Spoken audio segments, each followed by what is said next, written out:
Hello friends, आज हम करेंगे लाभ और हानि के प्रश्न। इसमें पहला प्रश्न है, एक व्यक्ति ने कुछ चावल 5,100 रुपये में खरीदे। इसका एक तिहाई भाग 10% लाभ पर बेचा, शेष 2 तिहाई भाग को वह किस लाभ पर बेचे उसे कुल 20% लाभ हो। तो इसमें कुल जो क्रय मूल्य है, इसका क्रय मूल्य है 5,100 रुपये और लाभ जो है कुल पर लाभ है 20%। कुल जो है उसके ऊपर लाभ 20%। तो विक्रय मूल्य हुआ 5,100 गुणा 120/100। तो ये हुआ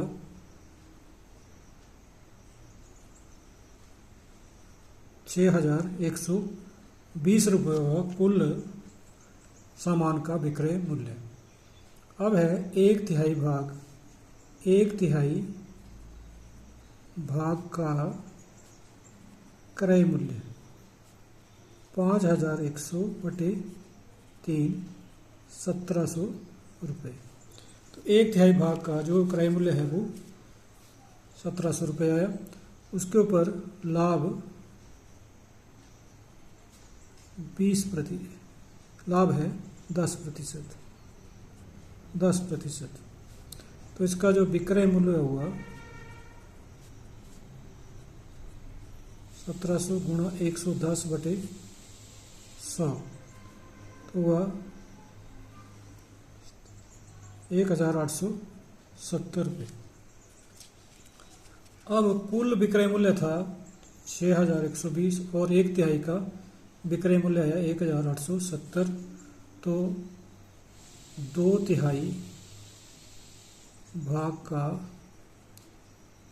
विक्रय मूल्य हुआ 6,120 माइनस 1,870, ये हुआ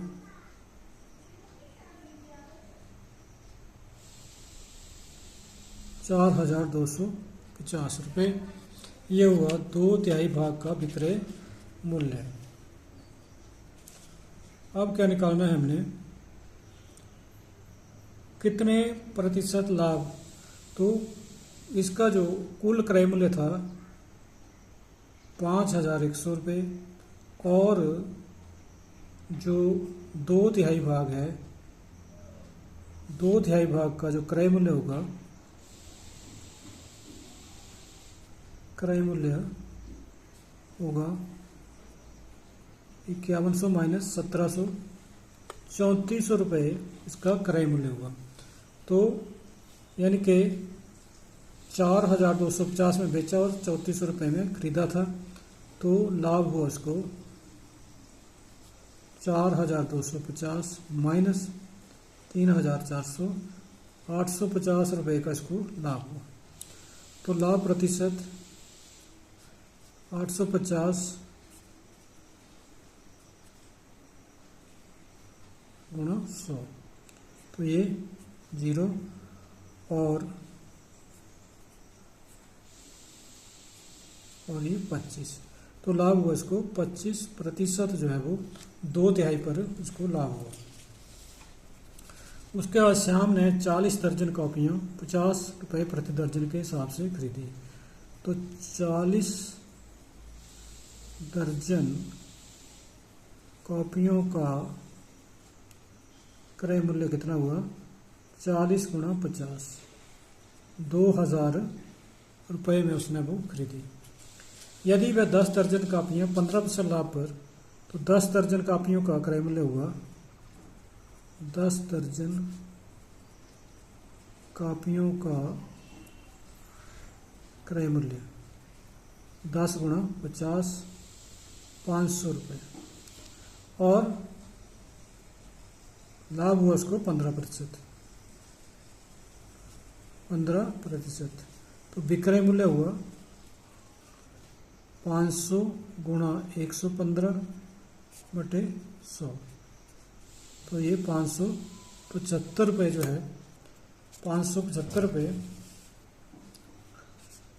इसको विक्रय मूल्य हुआ 10 दर्जन कॉपियों का। अब 30 दर्जन कॉपियों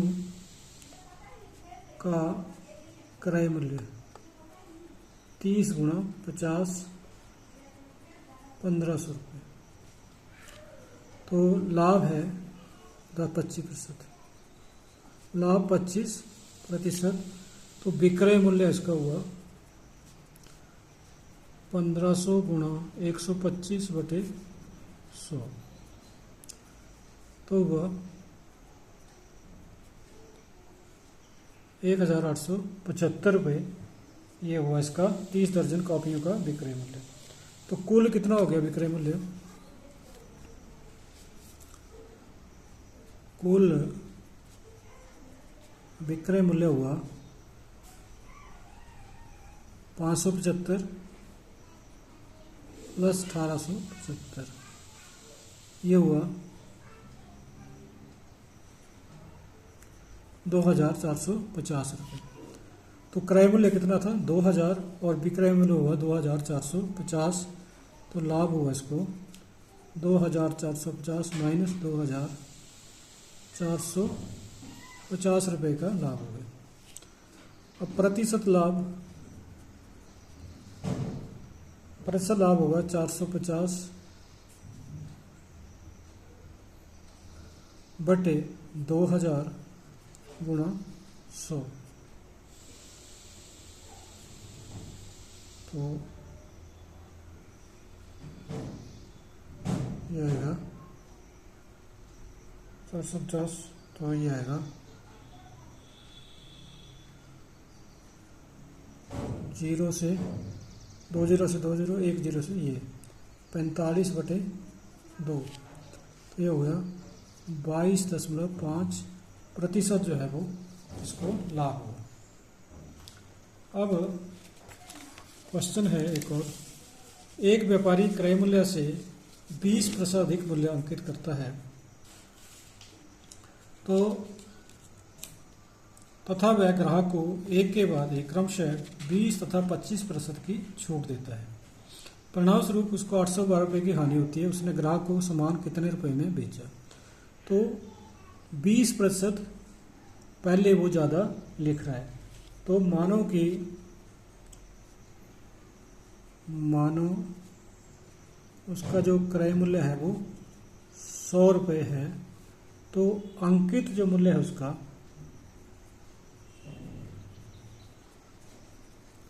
अंकित मूल्य हुआ 20% ज़्यादा लिख रहा है। तो 100 जमा 20 120 रुपये उसका अंकित मूल्य होगा। अब छूट देता है इसके ऊपर, पहले 20% की छूट देता है और फिर 25% की छूट देता है। तो पहली छूट देने पर विक्रय मूल्य हुआ, पहली छूट देने पर विक्रय मूल्य हुआ 120 गुणा 20, 120 और इसमें से घटाएंगे माइनस 120 का 20%, 120 का 20% छूट दी हुई है वो आएगी। तो आएगा 120 माइनस 24 96। फिर दोबारा छूट देगा, पुनः छूट देने पर विक्रय मूल्य हुआ 96 रुपये माइनस 96 का 25%, 96 का 25%। तो ये हो गया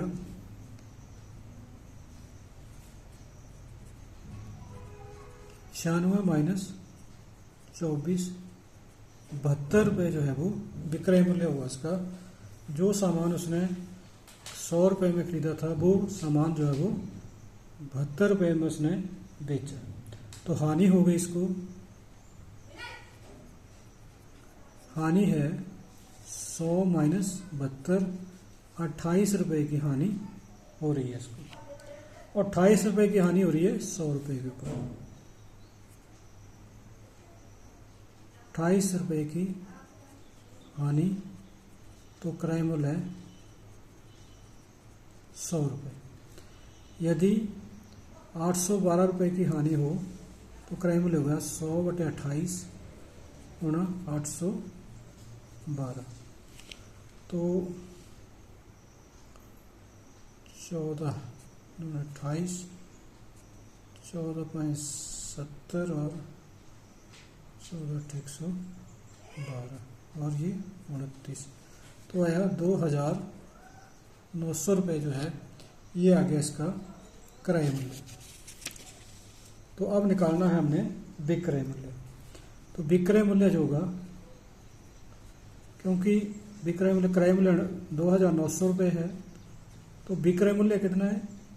विक्रय मूल्य है 72, यानी कि 28% जो है वो उसको हानि हो रही है, तो 72 हो गया बटे 100।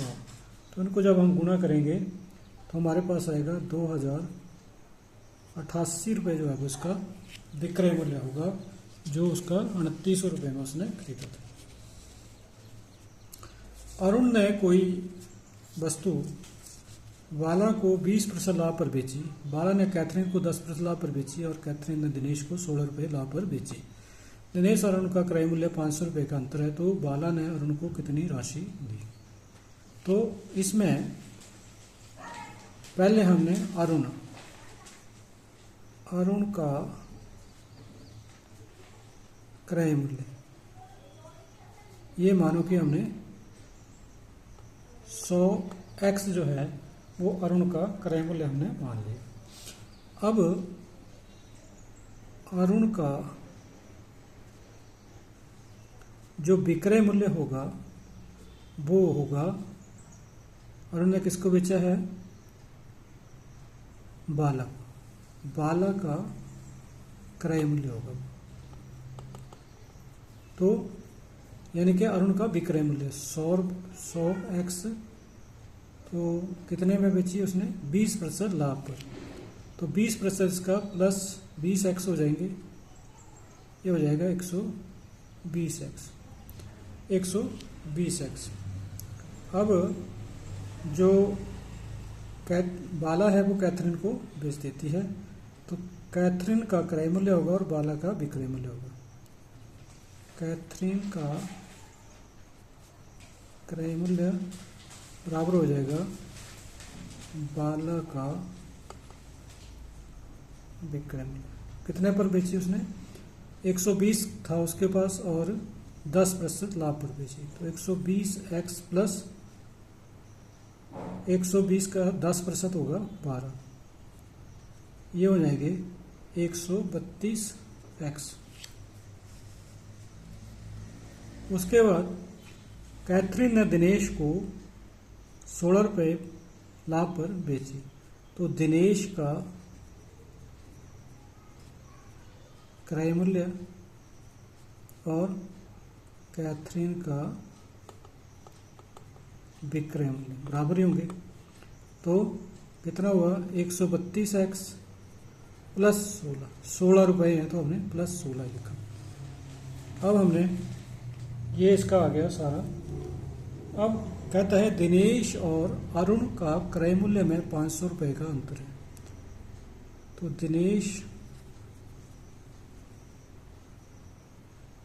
दिनेश का क्रय मूल्य माइनस अरुण का क्रय मूल्य बराबर है 500 रुपये। तो दिनेश का कितना है? 132 plus 132x plus 16 minus Arun का है 100x, ये बराबर हो जाएंगे 500। तो 32x बराबर है 500 माइनस 16, ये हो जाएंगे 484। x बराबर है 484 बटे 32, ये हो जाएंगे 121 बटे 8। 121 बटे 8 जो है वो। अब क्या पूछा आगे? तो अरुण ने कितनी राशि बाला ने अरुण को कितनी राशि दी। तो बाला ने अरुण को राशि दी। कौन सी राशि दी? जो बाला का क्रय मूल्य था। तो बाला का क्रय मूल्य कितना? 120x। तो 120x है 121/8, 121/8 x की वैल्यू। तो क्योंकि 120x था ये, तो 8 से कट जाएंगे,